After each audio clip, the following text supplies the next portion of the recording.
0, 1.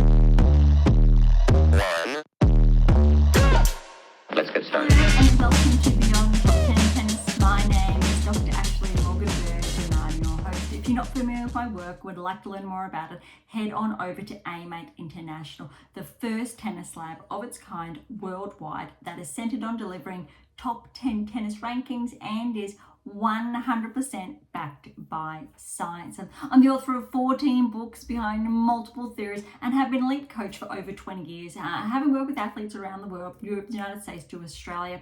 I'm also the world's leading authority in this space with my research, coupled with my extensive coaching background, being responsible for landmark findings to deliver the next generation of play.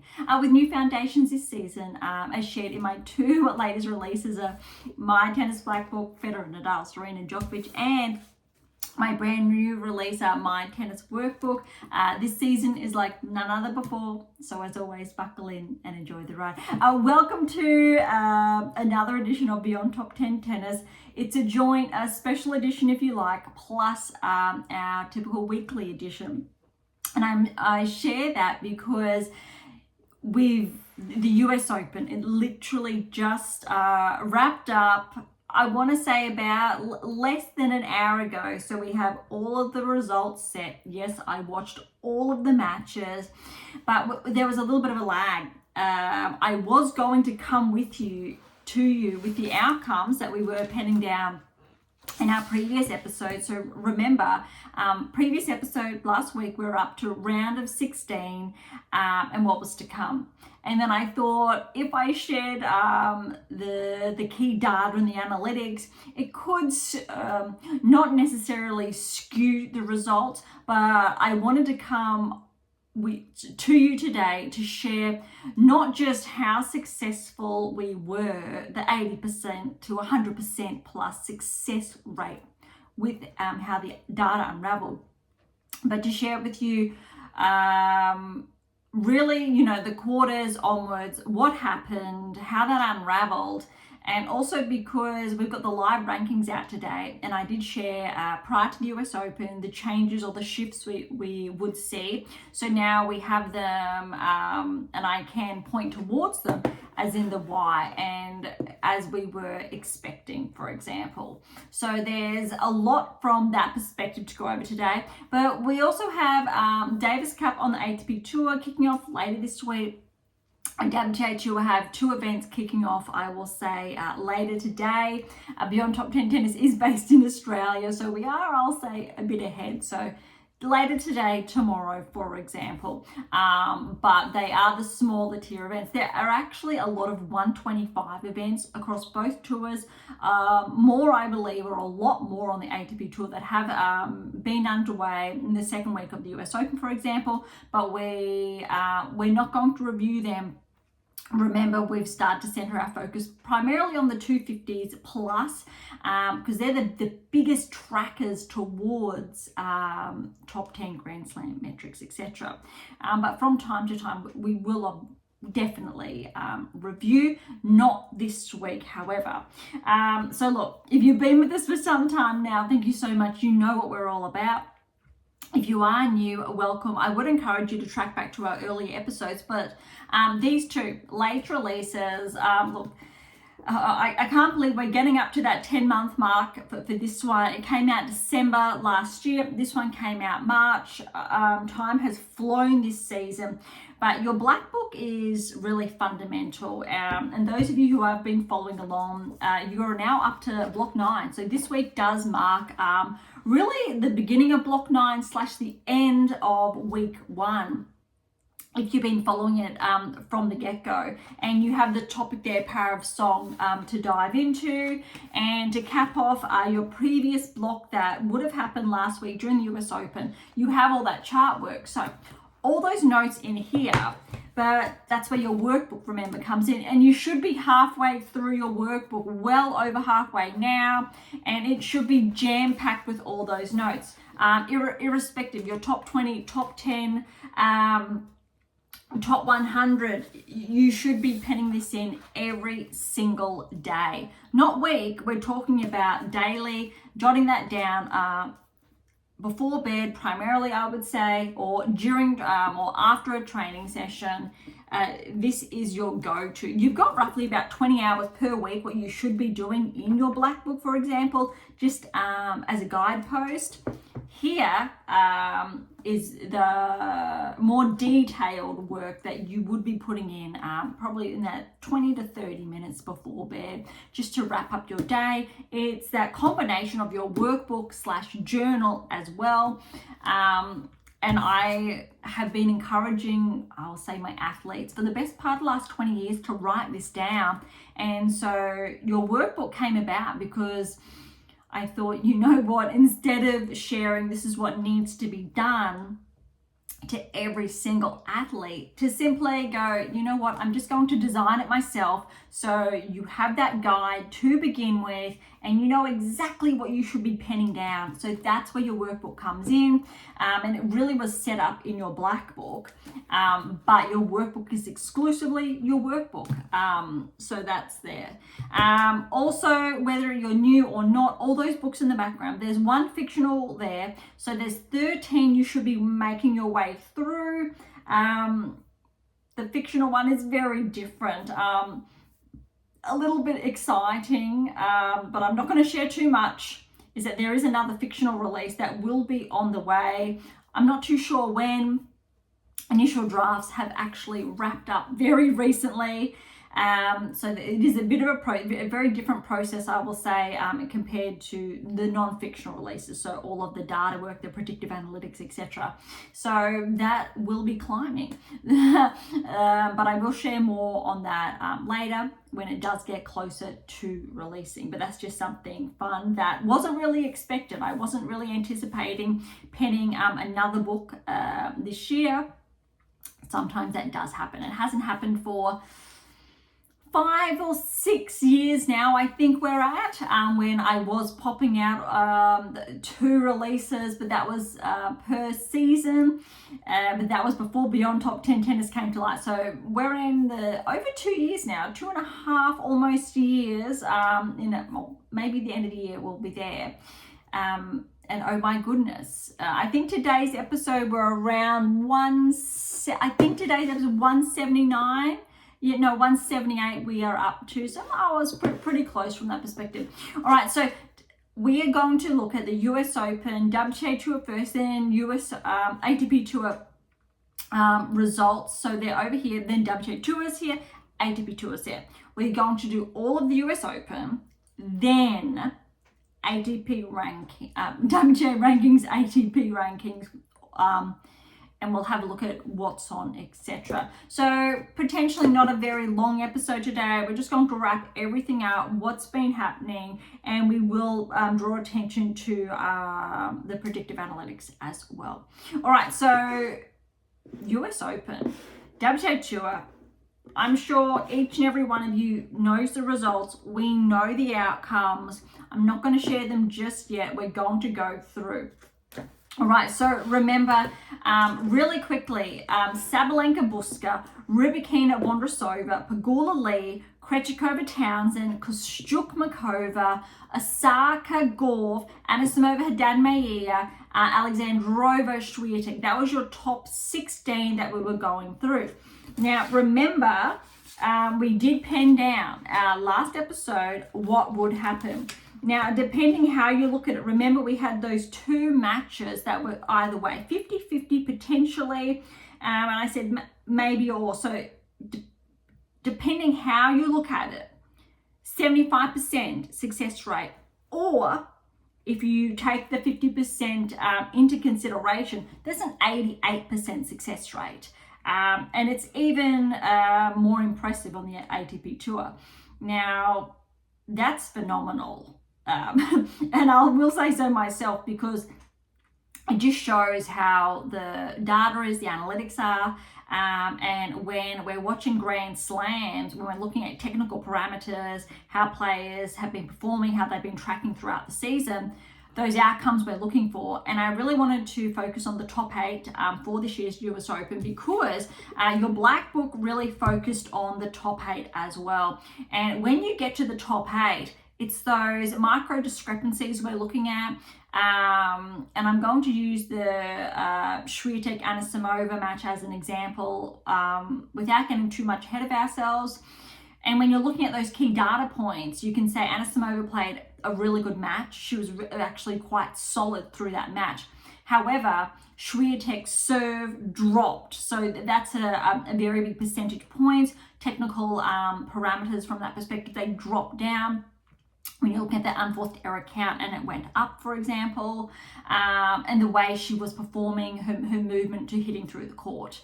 And those key technical metrics, they dropped. And that was not the case up until that point. Anisimova was very steady. So when you're looking at the data and how a player is tracking and their technical metrics, and then all of a sudden they get on court and their game's just not with them on that day. Arguably, I could say something very similar for the finals, Alcaraz-Sinner, that just happened. Alcaraz just maintained his level more consistency. Sinner, with the more errors, wasn't able to hit through his shots as consistently. So you always have those little discrepancies that we're going to see. It's very different, however, if two players are playing their actual game. Perfect example for that would be Kostyuk and Markova. So back to WTA Tour and how closely paired those players were. Similar could be Krejcikova-Townsend in those final two sets, how well they were playing. Vondrousova-Rybakina, I'll say those first two sets opposed to the third set. The other matches in the round of 16 were more lopsided. And so it's very important to, I think, review or be very transparent. I like to be, when we're looking at that data, the top 8 or the top 16 we know is a very, very big, important, fundamental metric when we're looking at key progressions, which means if you made, and I've shared this before, if you've made the round of 16 of a Grand Slam over the last 10 years, you're in one of my publications. You absolutely are, because it's that important. If it's been in the last 3-4 years we're up to now, not yet. I've been waiting and compiling all of that data to be able to share with you the next generation of play.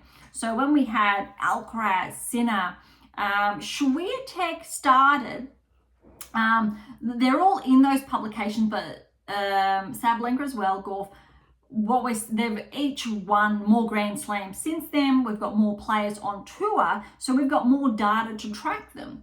So what that means is that we have a trajectory we can then go off, similar to what was used 12, 13 years ago now for the likes of Serena, Federer, Nadal, and Djokovic, and Djokovic obviously, who's still around. A little bit in there, but most of that is back there. So in those earlier publications that teach you, coach you how to adopt those key metrics into your game and to begin to track towards the top 10. So that's, I guess, top 10 in a nutshell. Obviously, there's a lot of work involved, but how it helps you make those incremental adjustments in your game to progress towards a top 10 ranking.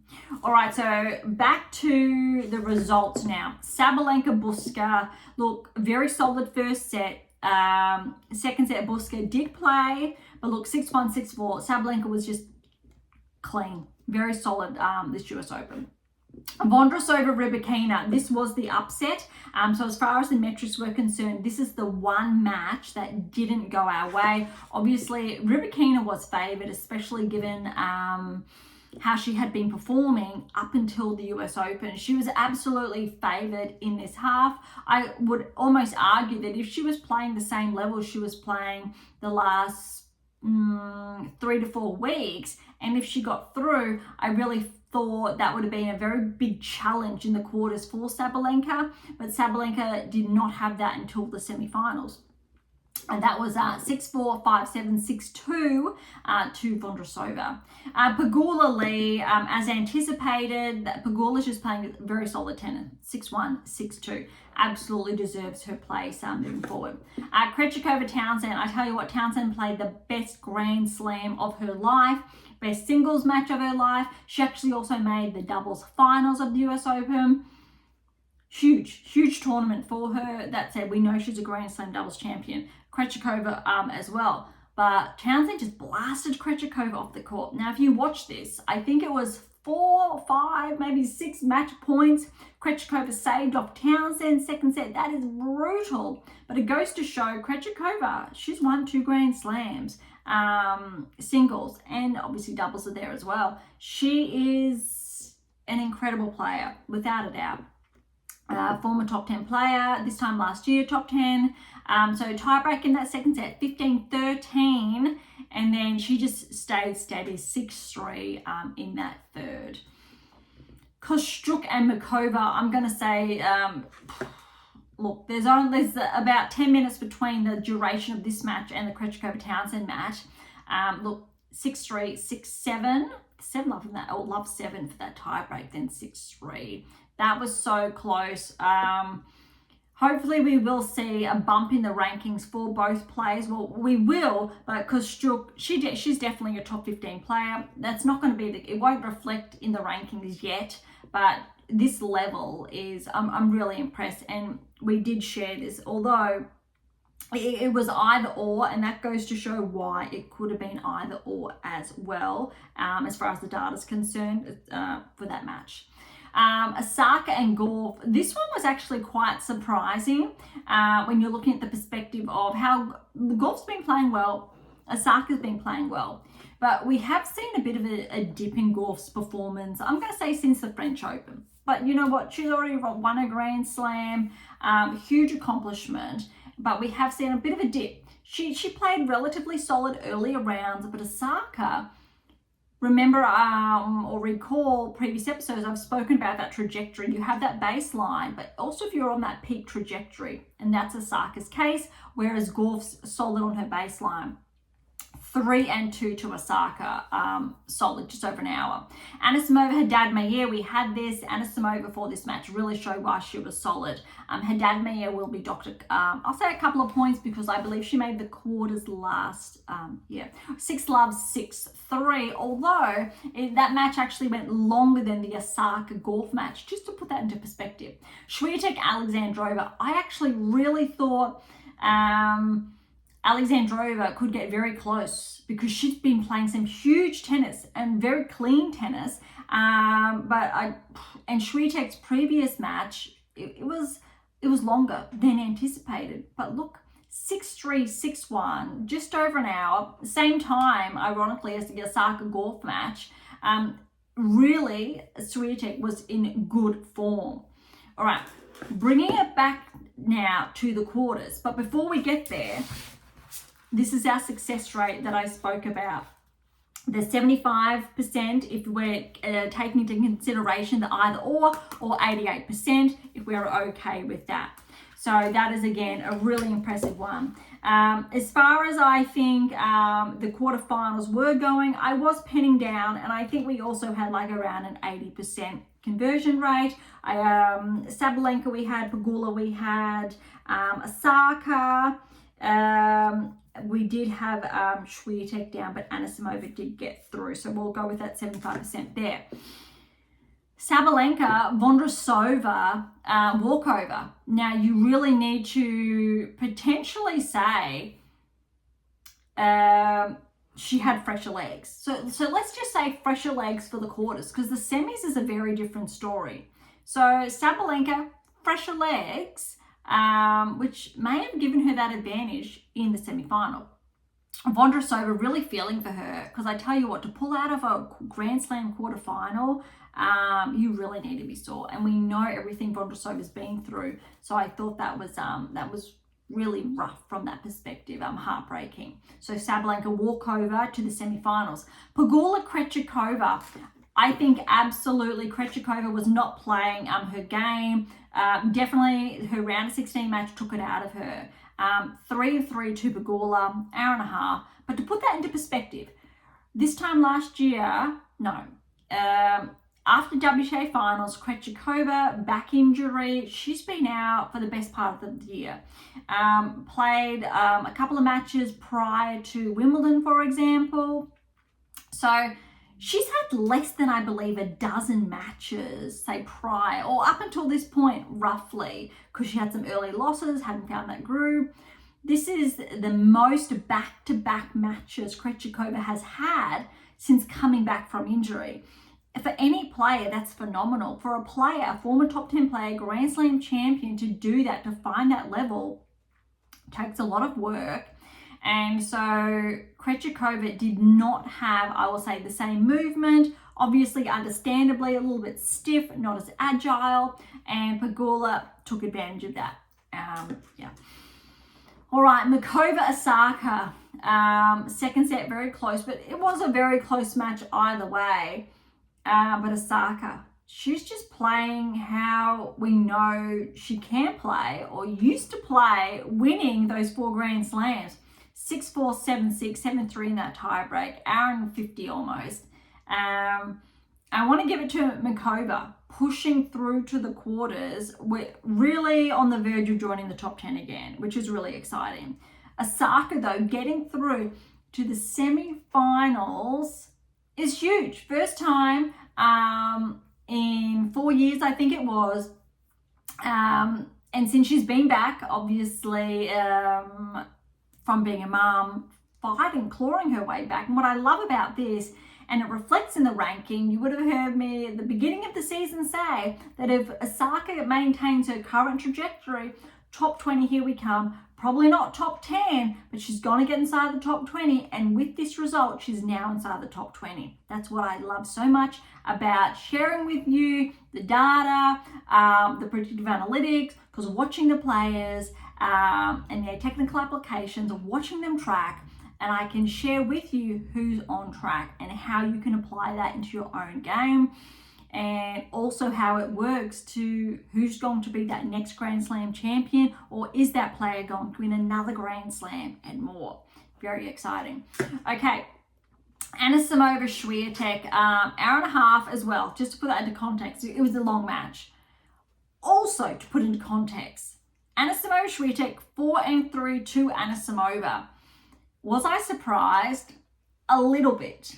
However, when you take into consideration Swiatek's first serve percentage was really down, was really struggling, was not getting those points, was not setting it up, which means second serve Anisimova was spanking. She was putting that away. Similar in a way, I will say, to today's match, Sinner Alcaraz.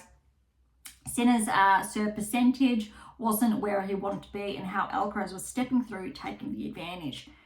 That's exactly textbook what you should be doing if you're getting that second serve. And Anisimova, that's what she was able to do. And all it took was those 2 breaks to get that win, or a break a piece per set. So Swiatek really did scramble, although arguably, I just have to say, if her serve was on and she was playing the level she played in the Alexandrova match, her earlier matches, I think it would have been a very different story. Although what I liked about this match is that, of course, we know what happened in the Wimbledon final. We know that double bagel. Anisimova came ready to play here. Swiatek, though, it looks like she was carrying an injury as well. That potentially inhibited her, though obviously I'm not going to say that injury inhibited her serve. Her serve was just off on that given day. And we've seen that with the best players in the world. Swiatek, one of the best players in the world. So there's been a lot of, I think, talk about that. But still, Swiatek's keeping her points because she made the quarterfinals last year. She would have bumped closer to Sabalenka if she progressed further. And if Sabalenka did not defend her title, that margin would have become smaller as well. But there's more to talk about that later. Okay, which means our semi-finals, we had Sabalenka Pegula, Osaka Anisimova. Now, keep in mind, Sabalenka Pegula, Sabalenka did not play her quarterfinal match, was a little bit fresher. Pegula's just been playing solid all the way through, just over 2 hours. I love this match because Pegula was so close. 4-6, 6-3, 6-4 to Sabalenka. But look, unfortunately, Pegula is going to be docked some points because she didn't progress to the finals like last year. Sabalenka, obviously we know the outcome, but this was, I think, the first time Sabalenka was really pushed, really challenged, and I really loved that it was so tight. Other one, Osaka Anisimova. I love that this was so tight as well. It went for almost another hour, so just under the 3 hour mark. This was really exciting tennis. I loved it. First 2 sets were tie breaks. Third set was just a break in there. It was neck and neck. You probably have to say Anisimova had the advantage first set. Osaka just snatched that second, and then Anisimova had a little bit more of the momentum in the third. 6-7, 4-7, 7-6, 7-3, 6-3. This was exciting. I think it really showed Osaka can play with the best in the world. Top 10s, or if Osaka maintains this level, she may very well finish the season inside the top 10. Absolutely now. If not next season, let's see. But I think if she performs well in the next couple of 500, 1000s, she should be able to scrape into the top 10. But we'll talk about that later. Anisimova, we know she's in the top 10 after Wimbledon. Big breakthrough. But I want to really bring home what Anisimova has achieved this season is huge. Wimbledon finalist, US Open finalist, back-to-back Grand Slam finalist. However, Paolini did that last season arguably from a lower ranking. So keep that in mind as well. And back-to-back as well. Arguably closer. Wimbledon and or French Open, then Wimbledon are very close together. In contrast to Wimbledon, US Open, you've got just a little bit of a break. But I will say, different surface changes for both. But what I like we knew what Paolini was capable of in that top 10 ranking. We know what Anisimova is capable of in that ranking. Although Anisimova has been a Grand Slam semi-finalist previously before this season. Paolini had not. So Anisimova's found that level again that she once had before having time away from the tour to now. So it's not shocking that a player's been able to achieve that. If anything, it's exciting that we have those two players, Paolini, Anisimova now, as Grand Slam finalists. It's really deepening the depth of play in the top 10. And obviously Pegula and Zeng, for example, have that one finalist result apiece behind them. Pegula, I think, is getting closer potentially to more, but the depth is expanding, and that's what I really like. All right, so even though I have kind of given away what has or what was to come, finals, that first set, I will say Sabalenka, Anisimova, just a break, but Sabalenka really edged her way through. She was up 2-love. Anisimova won, I think it was 3 games to take the lead, and then Sabalenka clawed back, closed that out, went over just over an hour and a half. But second set, that was brutal in a really good way, tie break, but 7-3 to Sabalenka. It was close. Obviously a lot closer than Wimbledon, for example. I think it's one of the closest finals that we have had on the women's side. And it was really nice to see that level. Anisimova, she was close. Sabalenka was just too good on those points. And when we're looking at level, Sabalenka maintained that level across the tournament. And that's what's been the difference, the key difference between herself and, say, Swiatek, who did drop serve, for example, and her movement, although we'll say movement hindered by her foot, but that serve, whereas Sabalenka maintained that. Gauff, I will say, consistency, more unforced errors. And we saw that coming into the US Open. Whereas Sabalenka, she's been able to maintain that. And the next closest then would be Pegula. She's been very solid, and she showed why, making the semi-finals. Although she has slipped now in the rankings, Anisimova's back now inside the top 5. And to round out the top 5, because I know, we know Gauff, and Andreeva is still there. Are her results correlating right now with that? Maybe not, but she's still been playing incredibly good tennis. But I want to head on over to the US Open now before we look at the rankings, because there's a lot in there, and I really want to wrap up what's been happening in the US Open. So Sabalenka as the women's champion there. I've shared the analytics, but I've also shared as well, or I did earlier in earlier episodes, Sabalenka's draw in contrast to, I'll say, Anisimova's draw, or Swiatek Gauff, for example, how all of that unravel. So if you're looking at Anisimova / Swiatek's section of the draw, all seeds were there. So it was a lot, I will say, more difficult. All seeds, round of 16, all seeds, quarters and semis. But what we saw in Sabalenka's section was incredibly different. You only had 3 seeds, Pegula, Rybakina and Sabalenka. Everything else was open in the 4th round. So for contrast, Anisimova's section was a lot harder, Swiatek's section a lot harder. The quarterfinals, you only had 2 seeds, Sabalenka and Pegula. Yes, they were playing Grand Slam champions, but not at the current top 10 level. Quarterfinals in Anisimova's Swiatek section, Swiatek's basically playing Anisimova. So you're seeing the Wimbledon final repeat. And then Makova, Osaka, 2 players who have been tracking, 11th seed, and obviously Osaka's on her high as well. So it was a lot tougher, that section of the draw. I just can't even overstate it. It was all the seeds doing what they're meant to be doing, playing at their level, and undoubtedly that took a little bit of wind out of Anisimova. And especially obviously that Osaka match in the semi-finals. But look, Sabalenka's match with Pegula, it was a long one as well. So I don't want to take anything. Both of them came out of tough 3-setters.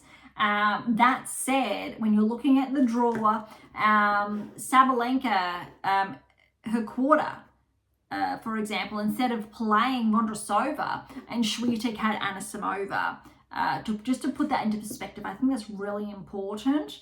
I'll leave that there. But I think that goes to show, and we've seen it actually a lot this season, how trickier the draws have been for Swiatek compared to Sabalenka. And I'm comparing the two because it's the top 1-2 players in the world. Sabalenka with that Grand Slam now. Although she definitely deserves that #1 ranking. A different story from last year. Well, similar, different, because how well 3 Grand Slam finals got the win in the other, and I believe her other result was the semi-final at a Grand Slam. Swiatek's got the quarter, 2 other semi-finals and a win. So just behind. Gauff's actually further behind. Yes, she's got that Grand Slam, but her metrics fall off slightly from there. So it is at 1, 2, 3 at this stage. Sabalenka has more points to defend. Gauff somewhat in the home stretch of the season compared to in contrast to Swiatek. All right, men's side, here we come. Round of 16, Sinner, Bublik, Mazzetti, Minar, Igor, Alisime, Rublev, Diminor, Rydal, Djokovic, Struff, Makak, and Fritz, Manorino, Lehecka, Rinderknech, Alcaraz. A lot of names there that maybe we weren't anticipating to get through. What I'd love to share is our 100% success rate. 100%, very exciting. Yes, the women's 88% if you like, but 100% on the men's tour, and that is, you can't get any more clean cut than that. And that's just the power of the data, tracking the players and so forth. Sinner, Bublik, really clean, 1-1-1. Really thought Bublik was going to maybe challenge Sinner with how well we'd seen him play, but Sinner too good all tournament, and arguably he wasn't challenged until his semi-final. All right, Musetti-Manar. Again, Musetti very clean, 3-1. Not too much to say on either of those matches. Auger-Aliassime and Rublev, really like how Felix has been playing.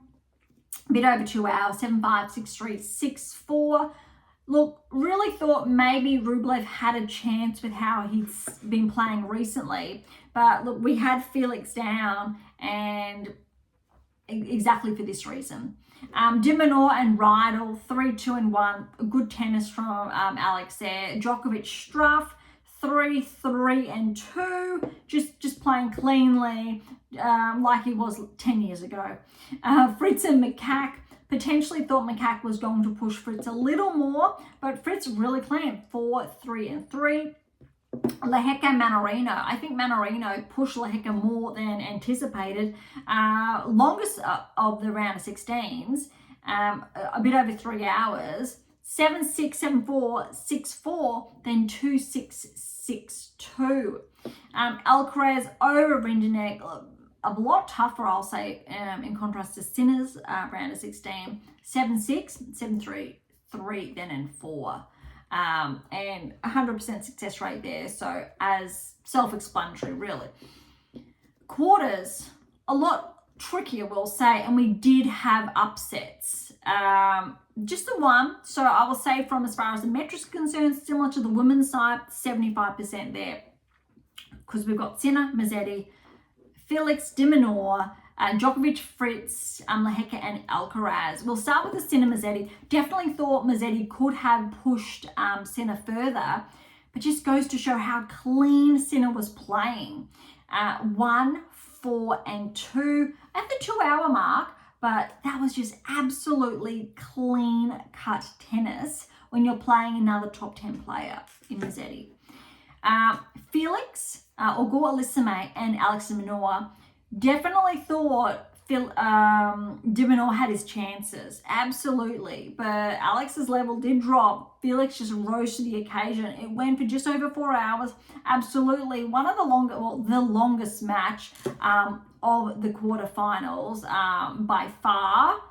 That said, 4-6, 7-6, 9-7 in that tie break, 7-5. That was so close. It was such a late breaker serve and Felix closing it out. And the fourth set, another tie break and 7-4 there. So look, aside from Alex getting that first set with that break, the last three, that was so close. It was a lot of fun to watch as well. 4 hours and 10. But that's huge for Felix. He's going to bump himself back into the, well, it was already just inside the top 20, but really inside. Not quite top 15, I don't think, or maybe there, but he's been a former top 10 player, and I did share this early on in the season when Auger-Aliassime was having so much success, how well he'd been tracking, that by the end of the season, top 15, here we come.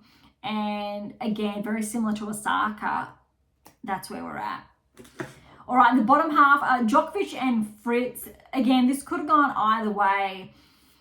It was very hard to call. If Fritz played some of his best tennis, potentially, but Djokovic, he just played so good. He was a brick wall, and that's, I think, what's made him so exceptional throughout his career.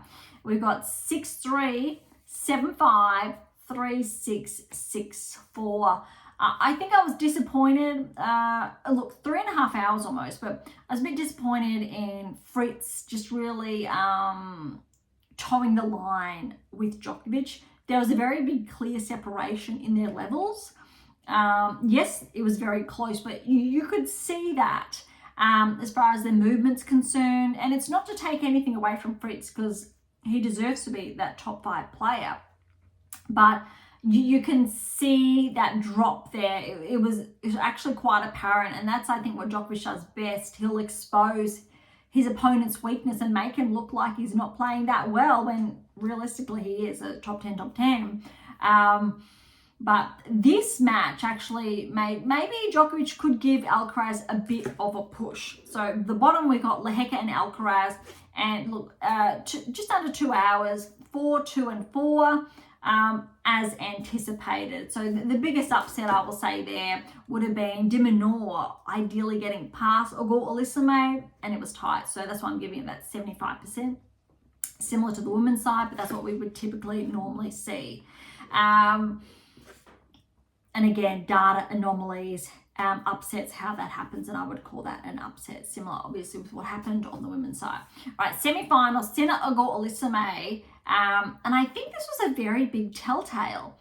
Over 3 hours, but this is how we saw Sinner play in the finals almost, where he maintained that level and he had a little bit of a drop, and Felix took advantage of that.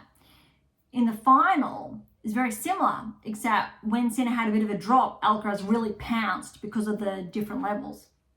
6-1, 3-6, 6-3, 6-4, very close.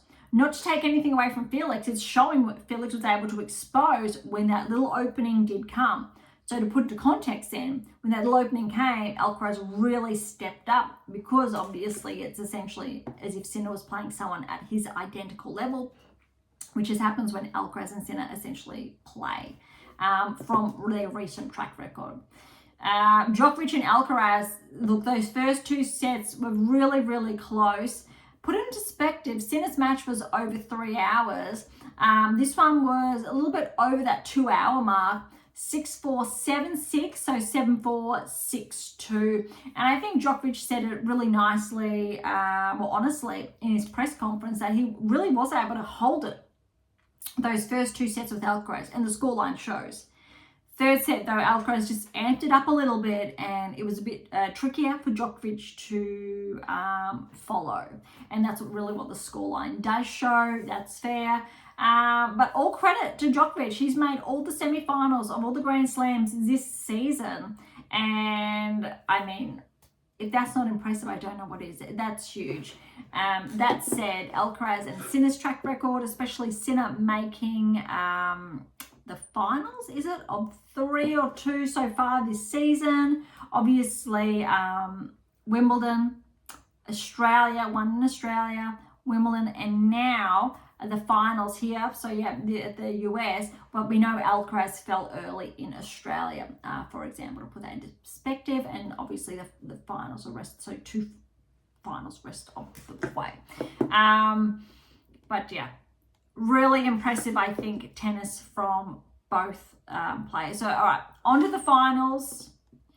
And I'm just checking myself that yes, Australia, Sinner, and that was Sinner's Rev. French, we had Alcaraz over Sinner. Wimbledon, Sinner over Alcaraz, and Alcaraz over Sinner here. So both of them, my apologies, are neck and neck as far as the finals this season. Although as far as track records are concerned, Sinner has made the final of each one this season. Australia, French, Wimbledon, US Open. Very impressive when you're looking at the track record this season of both players. All right, this one, look, I was a little bit disappointed, in all honesty. I thought it would have gone a bit further. However, and then, in all fairness, 6-2 that first set, Alcaraz with that early break, just pouncing and closing out the set. It just happened so quickly. Second set though, Sinner got that break, held his serve. So it was just a little bit tighter. Third set, oh my goodness, Alcaraz did the same thing as the first set, but he just doubled down, 6-1. And then the fourth set was a lot closer. I was really hoping, I guess, Sinner would get that early break, but Alcaraz got that early break to switch up that pattern, and Sinner, he struggled. He wasn't able to break back. That's really what it was about. It was they were exchanging blows per set. Alcaraz to break the first, Sinner breaks the second, third for Alcaraz, and I really thought Sinner was going to. However, it really shows that this is where I was getting at with the Anisimova match. Those little openings that Felix was able to take a little bit of an advantage of, and Alcaraz was able to, again, double down on those advantages. So 2 hours, 42 minutes for all fairness, although when you're looking at the semi-finals, Sinner's match was longer, and actually Alcaraz's and Djokovic match was about 20 minutes shorter than that. But wow, Alcaraz and his stats, that's really impressive. Sinner, he's following, and he is now, or he's taken over the #1 ranking. And that's what would have been interesting if Sabalenka didn't defend her points. Could have been the other way, or it would have closed the gap. It wouldn't have changed the rankings. All right, on to the respective halves of the draw. So when you're looking at Sinner's section of the draw, it's similar to, say, the Swiatek Anisimova section. Round of 16, you had all seeded players except for 2. So 6 of 8 were seeded. Bottom half, you actually had 5 of 8. So it was still very close for Alcaraz's section, but 5 of 8. Quarters, though, you had 3 top 10 players. So quarterfinals, 3 top 10 players in Sinner's section. Alcaraz's section was similar. 3 top 10 players. The anomaly will have Lehecka in Alcaraz's and Felix or Anisimova there. Semi-final, I think, says it all, though, because you had #1 player Sinner against Anisimova, 25th seed, but then Alcaraz was playing a top 10 player in Djokovic. So it was very similar, I will say, but arguably tougher for Alcaraz's end, which I think makes it that even a bit more impressive. All right, that is the US Open wrapped, and that was a lot. WTA rankings, ATP Tour rankings, but really quickly before we get there, the events on the WTA Tour this week, we've got an event in Sao Paulo, and it is a 250. #1 seed is Haddad Maia. Just to put that into perspective, Sierra is the 2nd seed as well, so I think that helps perspectives. Ayala's the 3rd seed. It is a 250 though. No other big names that we may anticipate as far as, top 20 players. It really is Haddad Maia and playing, I will say, a home country event. And then the other 250 underway is in Guadalajara. Hopefully I pronounced that correctly, in Mexico. And again, a 250, Mertens is the #1 seed. Sakara's in action. Marino's in action. Maria is the 6th seed. Ostapenko, 3rd seed. So a couple of bigger name players here. Lynette, I believe, is the defending champion, 5th seed.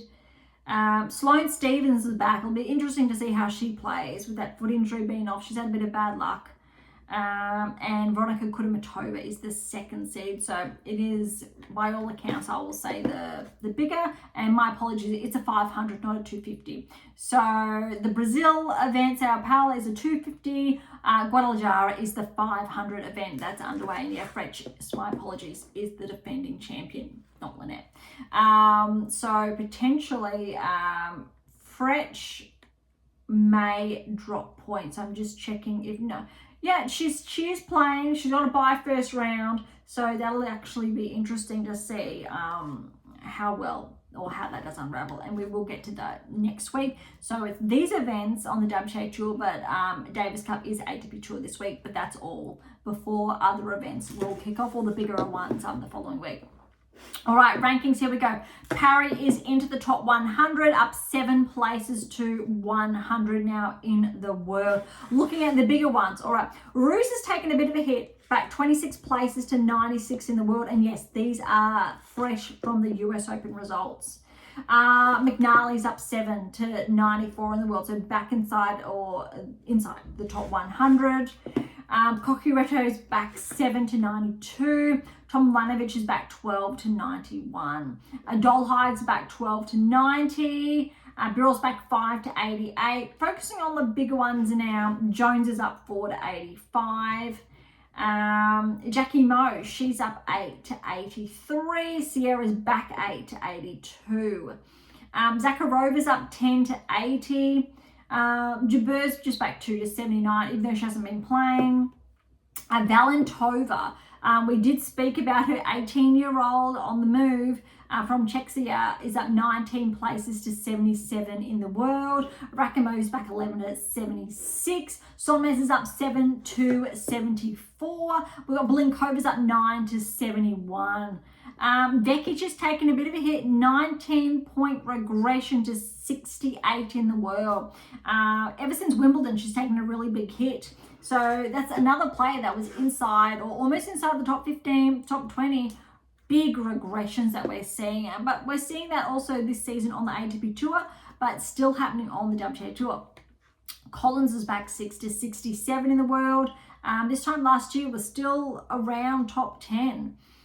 All right, here are the big ones. We've got Buska, courtesy of her healthy performance at the US Open, 33-point progression to 62 in the world. That's huge. Iala, she did actually win the 125 this week, or just gone. She's up 14 places to 61 in the world. And we know she has been tracking so far this season. And some of her results did show that for 3-setter that she did have first round US Open. Remember.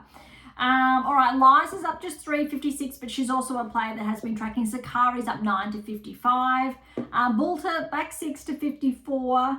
Pavlyuchenkova's back 7 to 52. Maria's back 9 to 51. Bozesa Minera's back 10 to 50. So a lot of drops there, but look, we're evening out Lee, how well she played. Look, round of 16, she's gotten up to 12 places to 46 in the world. Sideman's up 8 to 44, getting near her career high, surely. Christian's up 7 to 43. Krejcikova, this is awesome. I was hoping for a little more, but she's up 22 places to 40 in the world. I'd really love her to finish the season inside the top 30, to start next season strong. Keeping in mind, similar to Vondrousova, for example, everything they've gone through with their injuries, both of them the past probably 18 months in all fairness, clawing their way back. With other players, it has been performance predominantly related, but with both Krejcikova and Vondrousova, it's really coming back from a serious injury. All right, we've got Vondrousova, speaking of her, 24 places up to 36 in the world. That fits, I love that. Very similar range, how they've both been playing, that's great. All right, just small movements now, but we are finally inside the top 30. Fred, she's up 3, so back inside the top 30 to 30. Noskova's back up 3 to 29, has been ranked higher. Fernandez is back inside, up 2 to 28. Haddad made a big hit, well, only back 5, but she was top 10 December last year, so 27 now. Kostyuk's up 3, was hoping for a bit more for her, but she's now at 25. Let's see how far she can go towards the end of the season. Ostapenko's up 2 to 24. Mboko steady at 23. Even though we did share that she would fall first round US Open, but she does not have those points to defend since those 1,000 points winning in Montreal. She's pretty safe. All right, a couple of just regressions by one, but look, Badosa, bit of a slide there, back 4 to 20 in the world. Obviously, I think it was like 2 weeks ago she was top 10, or 3 weeks ago, but we knew this was going to happen. Schneider's back 2 to 19. Navarra's taken the biggest hit. She was top 10 around 4 weeks ago.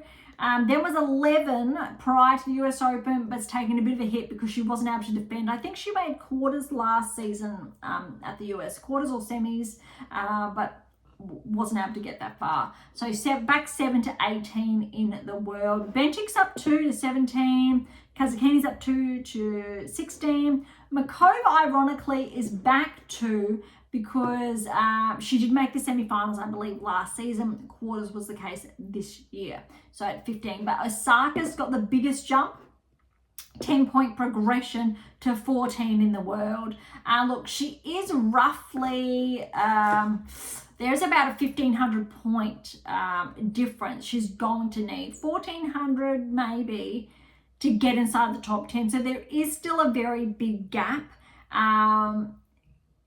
also there's a good 500 between herself and Alexandrova, who is at 11, but there's an 800-point gap between Alexandrova and Rybakina. So still very big gaps there. That's why Osaka, maybe not this year, next season, top 10. But hold on, because some players, if they don't defend their points, they will drop. So bear with me. Svitolina's up 2 to 13. Great to see. I'd love to see Osaka and Svitolina both back inside the top 10. Tausson's up 2 to 12 in the world. That's her career high. Alexandrova's at a career high at 1 to 11 in the world.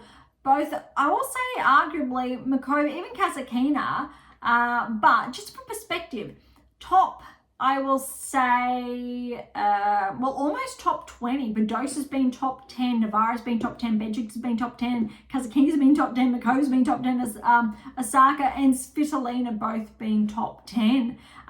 Just to show the depth there. But look, Rybakina's steady still at 10, and we did say that. But look, Zheng is at 9, so she's back 2. She has more points to lose in the tail end of the season. So if she does drop, that's going to open up the gateway, really, potentially for Alexandrova then to join the top 10. And then if Svitolina or Osaka really finish the season strong, there is that possibility. Keep in mind that Paolini, I don't think, has that many points to defend. She's steady at 8. So hopefully she may gain some points. Only 300 between, say, herself and Pegoulis, who she's back 3 now to 7. Keys is steady at 6. Then you got Andreeva, but the big change is Anisimova up 5 places to 4 in the world. And then our top 3 is the same, Sabalenka, Swiatek, Gauff. However, Gauff and Swiatek are very, very close. There's actually less than 100 points separating the two. I think it's more about 60 points.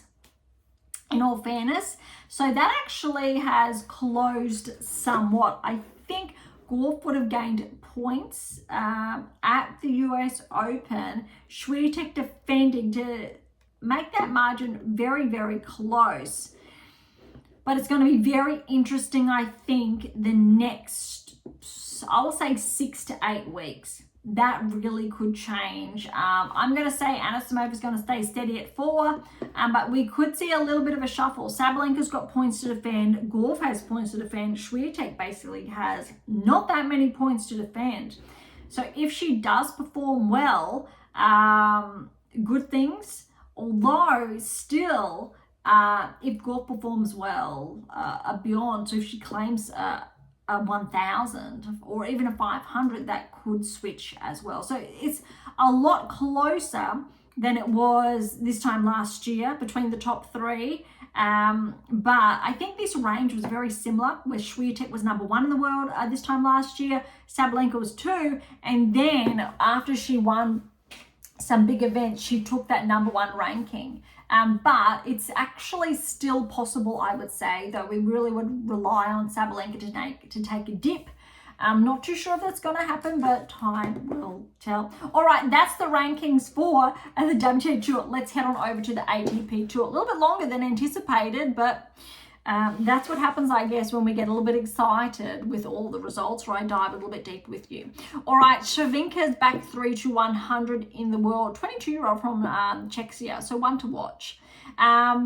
Leonard Struff is back inside the top 100, a 46-point progression. Wow. All right, so we know that round of 16 metric to 98 in the world. That's big. All right, Shavenko's back 6 to 97. Nishikori's back 3 to 93. Not too sure if he actually played the US Open. I didn't recall him in action. All right, Collignon's up 16 to 91 in the world. Royer's up 8 to 90 in the world. Good metrics.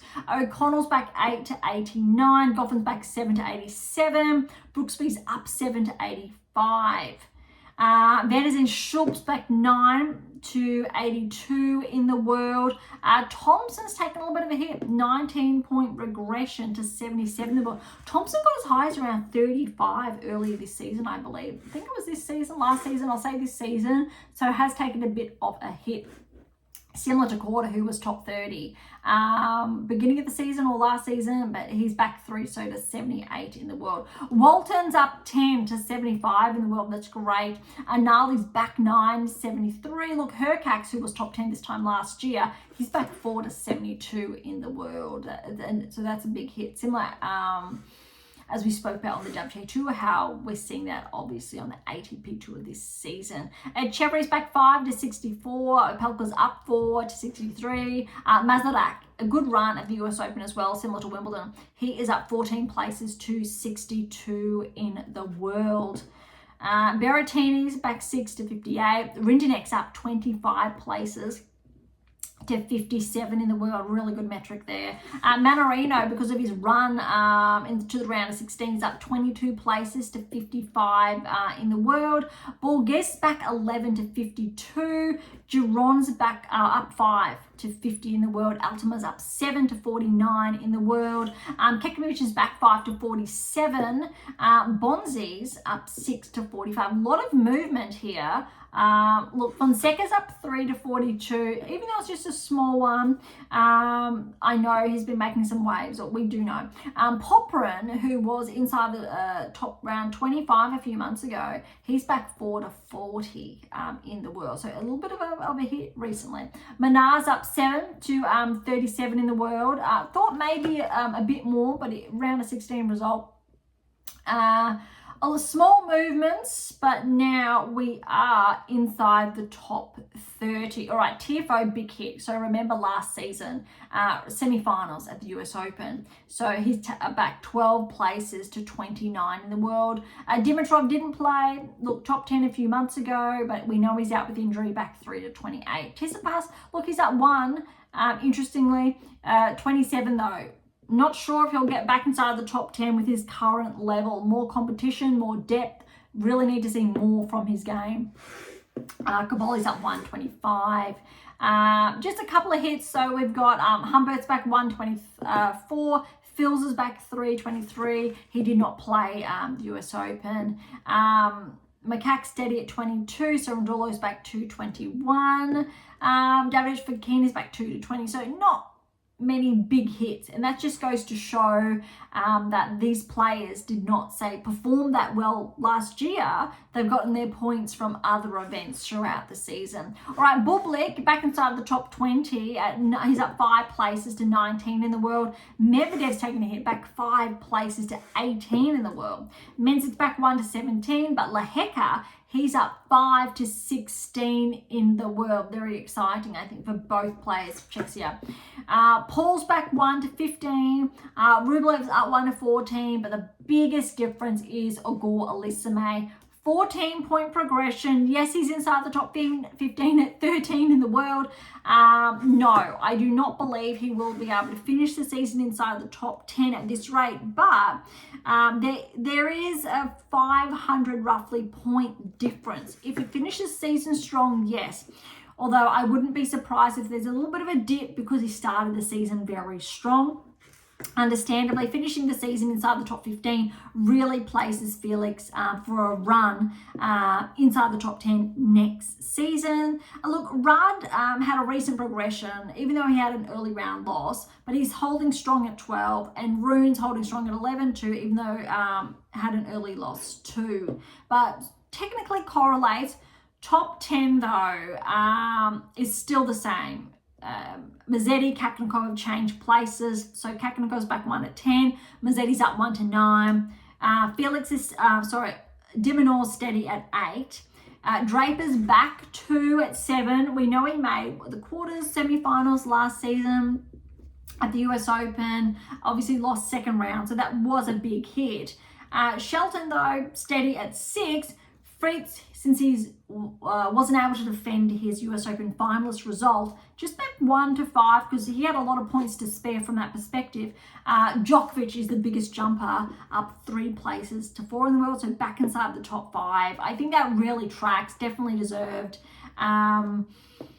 Points-wise, only around that 200 in front of Fritz, though. But look, between 4 and 3, so Zarev's there. Djokovic is gaining 1,000 points separating the two of them. But I would argue that Djokovic is pretty happy to be inside the top 5, let alone 4. That's really solid. All right, switches between Alcaraz and Sinner, because Sinner did drop points. Alcaraz obviously gained more. Keep in mind, because Alcaraz lost, I think it was third round last year at the US Open. So he was the one with most to gain compared to Sinner, and that's the big differential there. Similar, I'll say, to Anisimova. As far as points are concerned, though, less than 1,000 separating the two, so it still places Sinner within reach to overtake Alcaraz end of season. Let's see. I think it's actually exciting. We'll see a race between the two of them, similar to on the WTA Tour last season, where there was a race between, say, Swiatek, Sabalenka, because Swiatek was not allowed to play due to, being careful with my words here, misunderstanding, we'll say, and had to take a little bit of a time away. She's got more points to gain. It'll be very interesting here with Sinner Alcaraz. So similar, obviously, to what happened earlier in the season to Sinner having to take time away from the tour. Those who are familiar know what I'm insinuating, but I'm being very careful from that perspective, because both of them were innocent in their own respective rights. I believe in more so Swiatek. All right. We have done it all of the rankings. Davis Cup underway, two smaller, well, the 250 and the 500, WTA Tour, US Open, all done. We have covered it all this week. I'm just checking if there's anything missed. Everything has been wrapped up. You know where you should be in your black book, what you should be doing in your workbook. US Open champions, Sabalenka, Alcaraz, congratulations. Anisimova, Sinner, runners-up, congratulations as well. Huge. All right, so that does wrap it up for this week. Wow, what a big episode. All right, so thank you so much for listening. To grab a copy of my brand new release, My Tennis Workbook, or my December release, My Tennis Black Book, Federer Nadal, Serena Djokovic, head on over to AM8 International or Amazon, so irrespective where you're based in the world. These are your must-haves, as well as those ones in the background where you can get them all on AM8 International or Amazon. So again, it doesn't matter where you live in the world. Any comments or questions, head to AM8 International or topic thread. We'll leave comments directly on YouTube or Spotify. To interact with Beyond Top 10 Tennis, catch up on our blogs, or sign up to my newsletter, all linked are in the episode notes, as well as how to access Pink Octopus books to Sprout. Pink Octopus books is where the fictional releases are based. If you enjoyed today's episode, please subscribe, like, or share. All of the above. Beyond Top 10 Tennis exists for you, so please consider sharing us near and far. If you're serious about heading towards the top 10, or want to know what your game is missing to secure that maiden Grand Slam or more, don't be shy. Come and say hi. All right, on that note, thank you so much for listening. I am so incredibly grateful. I'm your host, Dr. Ashley Morgan Berge, and this is Beyond Top 10 Tennis.